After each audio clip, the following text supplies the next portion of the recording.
Hello বন্ধুরা, মাই কিচেনে তোমাদের সকলকে স্বাগত।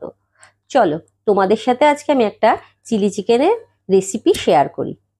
প্রয়োজনীয় উপকরণ: আদা, পেঁয়াজ, রসুন, ক্যাপসিকাম, কাঁচা লঙ্কা, ধনেপাতা, tomato sauce, soya sauce, green chilli, red chilli. এখানে 750 গ্রাম বোনলেস চিকেন নিয়েছি আমি, 2টো ডিম নিয়েছি, কর্নফ্লাওয়ার, ধনেপাতা, কাঁচা লঙ্কা, রসুন, আদা দিয়ে আমি একটা পেস্ট তৈরি করে নিয়েছি।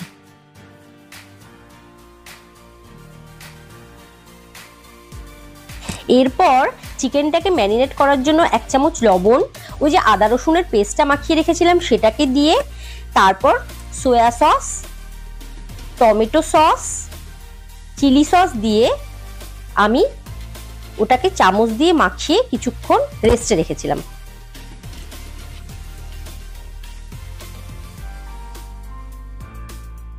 যে সবজিগুলো তোমাদের দেখিয়েছিলাম সেগুলোকে এরকম ছোট ছোট করে কেটে আমি রেখে দিয়েছি।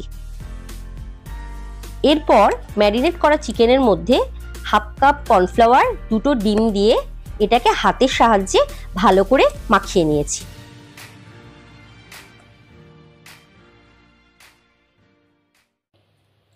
এরপর কড়াইয়ে আমি কিছুটা তেল দিয়েছি। তেলটা যখন গরম হয়ে গেছে তারপর চিকেনগুলোকে আস্তে আস্তে হাতের সাহায্যে ছেড়ে একটা একটা করে ভেজে তুলে নিয়েছি।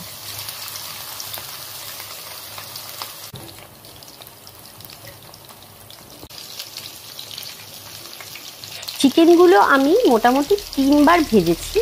ভাজার পর চিকেনগুলো এরকম দেখতে হয়েছে।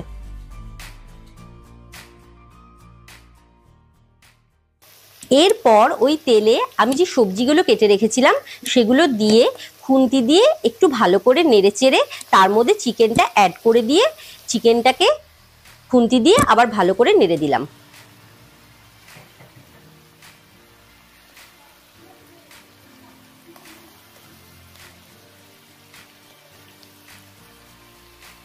এরপর চিকেনটার মধ্যে টমেটো সস, সয়া সস, 2 রকমের চিলি সস, পরিমাণ মতো লবণ মিশিয়ে একটু নাড়িয়ে দিলাম। এরপর চিকেন ও সবজিগুলোকে সসের সাথে ফ্রাই করে পরিমাণ মতো জল দিলাম। গ্রেভিটাকে ঘন করার জন্য নামানোর আগে সামান্য একটু কর্নফ্লাওয়ার মেশানো জল দিলাম। দেখো তো বন্ধুরা কেমন হয়েছে? ভালো লাগলে একটা লাইক শেয়ার করো।